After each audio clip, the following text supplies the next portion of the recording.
Hey guys, my name is Joseph Masucci, and today we're going to be talking about moral media panics. What is a moral media panic? Well, in reality, it's something that's probably affected you in your life at one time or another, but you've probably never heard of it in a formal sense. But you've probably nevertheless felt the side effects or the backlash of some of these moral panics. Either one day you retaliate and you told your mom, hey mom, that makes no sense. There's no way that what I'm watching could have an impact on what I do in the future. And that's what this is about. This is Moral Media Panics, and this is Brett Lamb to explain further.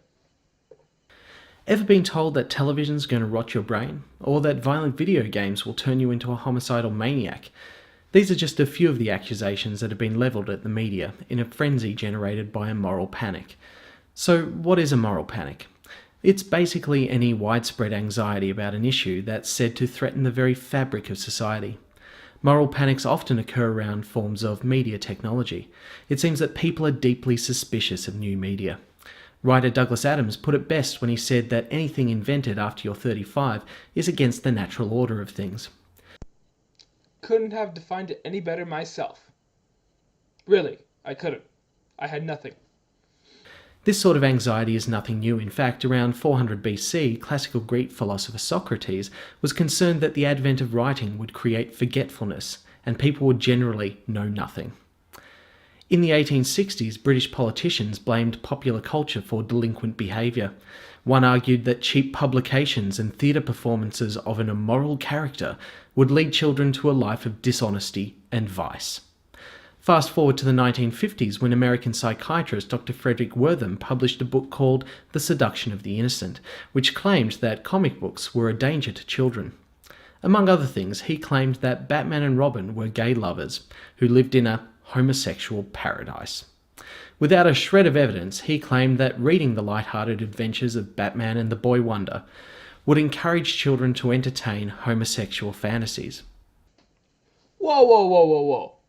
Did you just say that reading comic books like Batman and Robin is gonna make me homosexual? I am pretty sure that's what I just said, and to be quite honest, that's a bit horrifying. To say something like that with no evidence that these media panics are actually warranted is pretty big. In fact, just because I play Pokemon Go, it does not necessarily mean that I'm going to be an irresponsible individual who's going to be arrested for trespassing and or eventually one day get hit by a car trying to catch them all. Nor does it mean that if I'm a 14-year-old teenage girl that I'm going to be victim to sexual predators online because they think I'm so naive. Also, it doesn't necessarily mean that people who go on social media, especially this generation, are going to become more socially awkward or less socially connected with people. Unfortunately, these are some of the many panics that are present in today's society, especially in North America. Yet, that's not even the worst part. You know when media panics have become severe when parents automatically think that if their kids watch Lady Gaga, Miley Cyrus, and Demi Lovato via some of these social media networks and other platforms, that they'll eventually become monstrous, unladylike, unfeminine, and non-compliant and also disrespectful. You're really pushing the boundaries of what's acceptable, because in reality that's not the fact. Perhaps they're trying to send a different message, but the media is solely telling these people, especially parents, that their kids see it this way and not any others. Now, this is no different than what John Oliver highlights in the video where India has a porn ban for a couple of days, and it really illustrates the fact that men are no different and that they're also subjected to this sort of gender harassment based on these moral panics. This man is outraged after the government in India banned hundreds of adult websites. It's my right. I mean, what I do inside my room, the government can't influence it whatsoever. The order came from the telecommunications department over the weekend. It's true. The Indian government banned 857 URLs, most of them porn sites, including, and these are real, jizzhut.com, assbutt.com, and momhandjob.com. Oh. According to the Indian government, the aim was partly to prevent pornography from becoming a social nuisance, but the decision set off a fiery public debate. How am I in the confines of my home, without hurting a third person or influencing a third person, how am I causing disruption to public order? Well, you might get corrupted and then become a... I might get corrupted? Become a sex maniac. A sex maniac?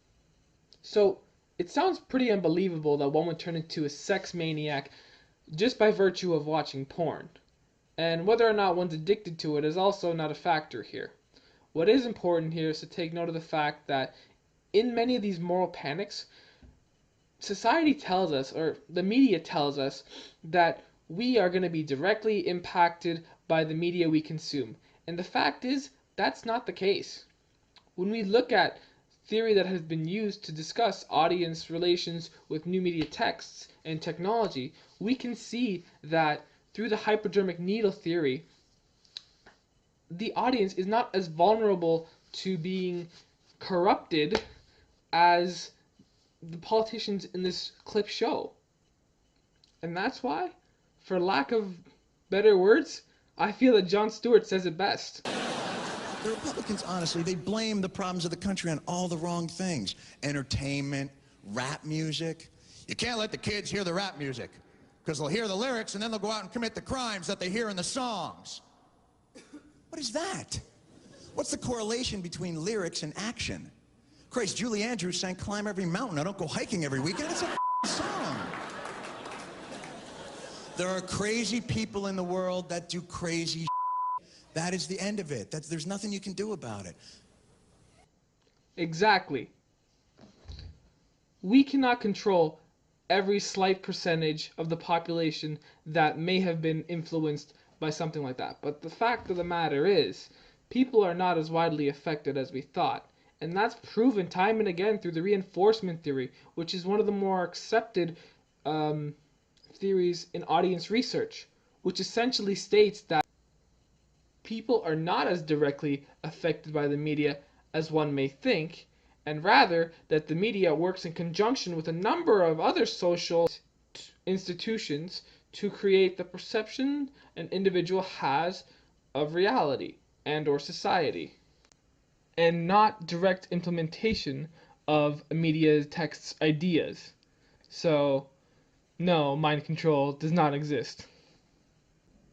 And finally, the last part of my video is going to be discussing about what is the overall problem with these sort of perceptions. The biggest problem by far with these media panics is the fact that they do not leave any room for individuality. They cease to take into account that women and men are individuals, and that as society progresses, the gender molds that we've had in the past are beginning to dissolve away and break. And as we as individuals grow and embrace other cultures and new technology and connect more with the world around us, those molds are no longer going to apply to us, and we are going to break free.